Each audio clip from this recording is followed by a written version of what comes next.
Assalamualaikum teman-teman, saya Randi Adha, Sekilas IT. Jadi di sini tuh AMD secara resmi ya merilis PGA card terbarunya, yakni 7900 series. Ada dua SKU yang ditawarkan, yakni RX 7900 XTX dan 7900 XT. Nah, kebetulan di sini saya pegang yang RX 7900 XT. Jadi ini masih versi di bawahnya ya. Yang paling tinggi yang serinya XTX ya gitu. RX 7900 XT yang saya pegang ini spek singkatnya 20 GB, 320 bit dan GDDR6 dengan arsitektur RDNA 3. Nah, ini ada dua poin menarik. Yang pertama, di sini tetap menggunakan GDDR6 dan yang keduanya, poin menariknya arsitektur terbaru yakni RDNA 3. Nanti saya akan jelaskan sekilas aja supaya bisa lebih mengenal lagi si PGA card 7900 series ini. PGA card ini tuh dirilis memang untuk bersaing dengan RTX 4000 ya, namun dengan harga yang jauh lebih terjangkau. Makanya AMD waktu November bilang ya, Dr. Lisasu, PGA 7900 series ini yang pakai RDNA 3 tuh harga MSRP-nya bakalan di bawah 1000. Ya memang terbukti ya, 7900 XT ini MSRP-nya tuh $899. Jadi ya memang di bawah 1000. Tapi gimana dengan performanya? Ya saya juga penasaran juga ya. Kita lihat dulu sekilas desain si PGA card ini yang versi reference-nya ya. Bodinya ini tuh mayoritas sih metal ya, makanya bobotnya tuh agak berat sekali. Terus warnanya memang saya suka sekali, hitam ya, terlihat lebih garang. Ada LED segitiga merah. Nah di sini 1 2 3 4 5 ada 5. Mungkin ini menandakan bahwa teknologinya sudah menggunakan 5 nanometer. Ini tuh bisa nyala ya. Kedip-kedip gitu ketika nancep di motherboard, dia tuh nyala merahnya. Terus untuk portnya di belakang, nah ini yang cukup menarik juga, ada satu HDMI 2.1, dua kali DisplayPort 2.1 dan satu USB Type-C. Nah, salah satu poin yang menarik adalah RDNA 3-nya, arsitektur terbarunya. Di sini saya akan coba sekilas aja jelasin ya.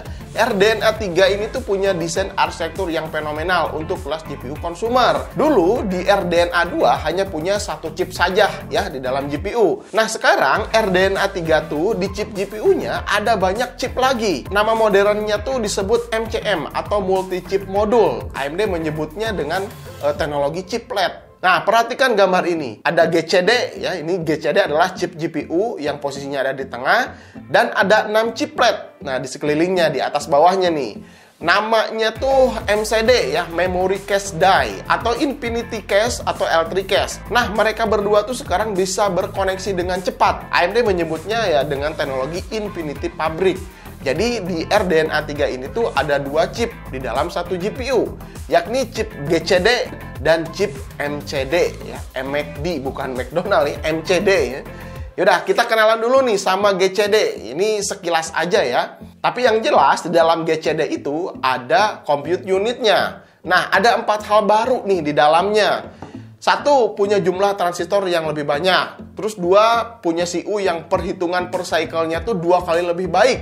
Lebih cepat daripada di RDNA 2. Yang ketiganya, adanya 2 buah AI accelerator dalam masing-masing compute unit untuk memproses AI jadi lebih baik.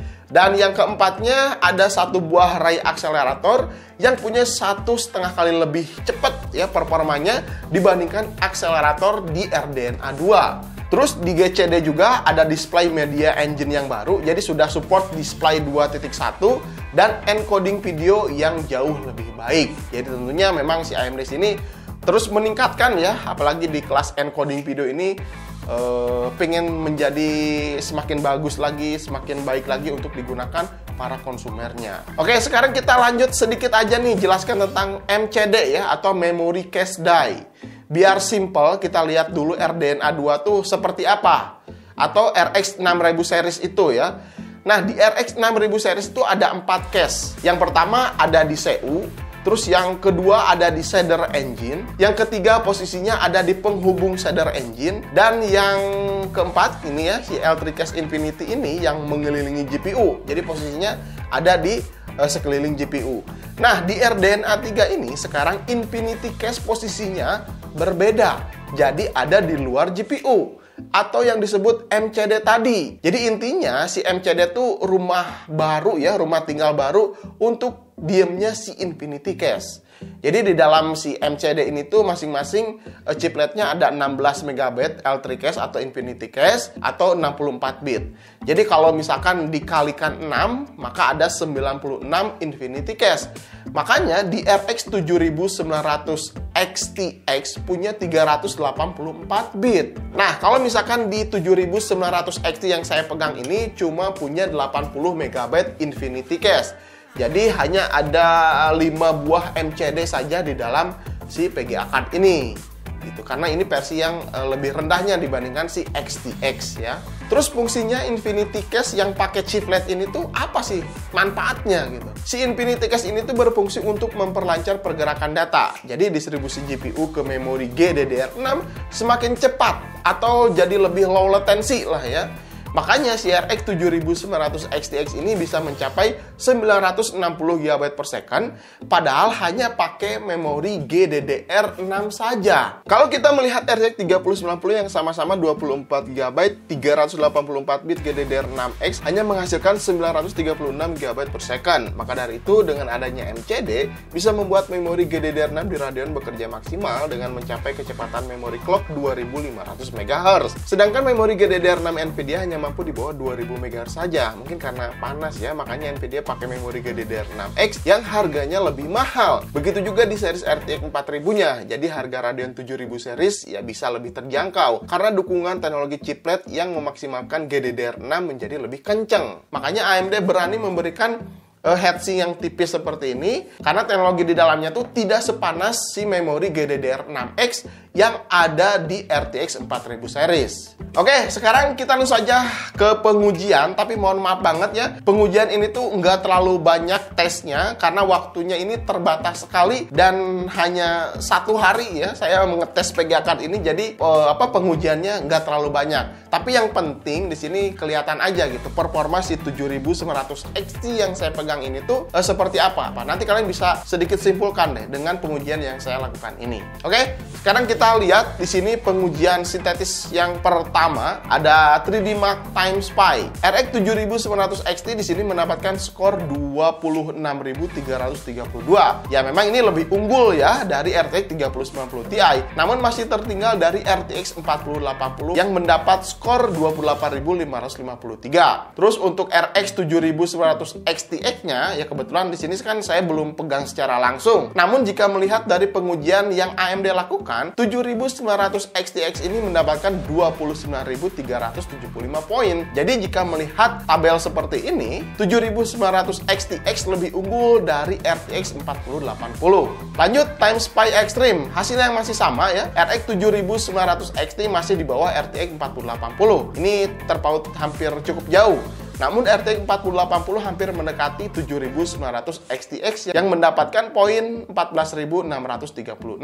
Terus di pengujian Fire Strike RX 7900 XT hampir mendekati RTX 4080. Ini berbeda 80 poin saja ya. Namun 7900 XT ini melambung cukup jauh skornya, mencapai 20.161 poin. Nah, di pengujian Pot Royal di sini hasilnya sedikit berbeda ya. RX 7900 XT ini tertinggal cukup jauh dibandingkan RTX 4080. Bahkan dengan RTX 3090 Ti juga masih sedikit tertinggal ya. Begitu juga dengan 7900 XTX, tertinggal poinnya dari RTX 4080.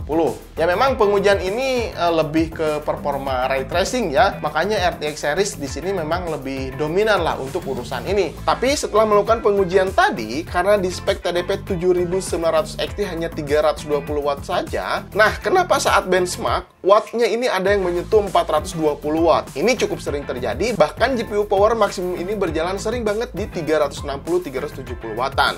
Kalau memang ada lonjakan watt seperti ini, untuk jaga-jaga kita harus pakai power supply yang minimal 650 atau 700 watt ke atas untuk meminimalisir hal-hal yang di luar dugaan. Kalau untuk suhu, dilihat dari HW Info ya, ketika berjalan full load berkisar di 70 derajat Celcius, bahkan sering di bawahnya. Ini termasuk PGA card dengan suhu adem. Aman lah kalau masalah yang satu ini mah. Oke, lanjut di pengujian game.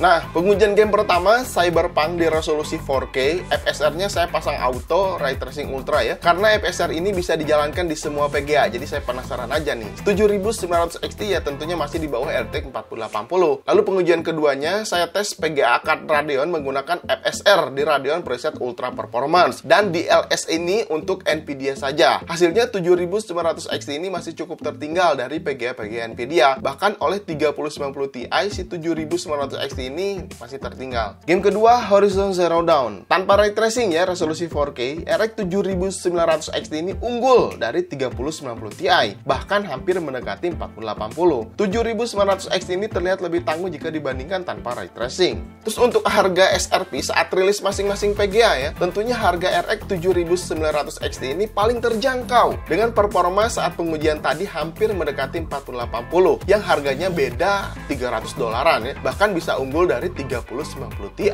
dengan harga yang lebih terjangkau. Terus seandainya ini mah ya, harga di pasaran nanti ya 7900 XT ini berkisar di 15 jutaan, tentu ini adalah harga yang super deal ya, dengan performa yang didapat. Ya mudah-mudahan aja. Ini menurut saya sih lebih oke jika kalian memang khususnya untuk main game ya, dengan harga yang lebih murah tentunya si PGA card-nya. Oke teman-teman, gimana setelah tadi melihat performa si RX 7900 XT ini? Jadi memang benar-benar bagus sekali ya teknologi chiplet yang ditanamkan oleh AMD pada memori GDDR6 khususnya di series 7900 ini ya. Ini adalah inovasi modern dan fenomenal, suhu rendah namun performa maksimal, serta menghasilkan efisiensi yang baik dengan harga yang terjangkau untuk bersaing di kelasnya. Ya terbukti di si RX 7900 XT ini yang saya pegang. Oke, gitu aja teman-teman. Mudah-mudahan video ini bisa bermanfaat ya. Kalau misalkan nanti saya ada waktu lebih banyak lagi, saya akan ulas lebih jauh tentang si 7900 XT ini. Saya belum sempat tes rendering dan tes encodingnya, karena itu ya waktunya tuh yang nggak keburu gitu. Mungkin di video lain lah pengujian rendering dan encodingnya. Makasih Kang Bomi 11 Hardware ya atas obrolannya. Jadi bisa bantu buat materi video ini. Wih, keren ya. Kalau ada waktu kita rakit bareng lah ya. Oke, kalau misalkan kalian punya pertanyaan, saran, kritik, silahkan tinggalkan saja di kolom komentar.